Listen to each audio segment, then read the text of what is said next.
هرگز نمی شد باورم این برف پیری بر سرم سنگین نشیند چنین.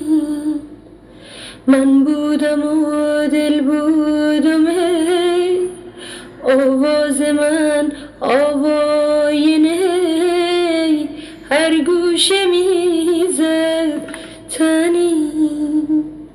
اکنون منم حیران ز عمر رفته سرگردان ای خدای من با این تن خسته هزاران ناله بنشسته در صدای من.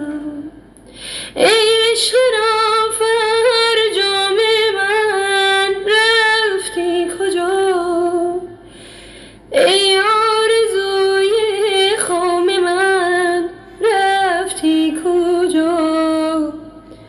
آن دوره آشفتگی های تو کو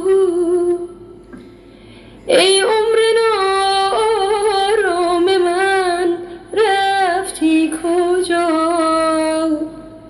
تو بخوان شب همه شب برایم ای مرغ سحر که دل خسته من در آمد از سینه به در.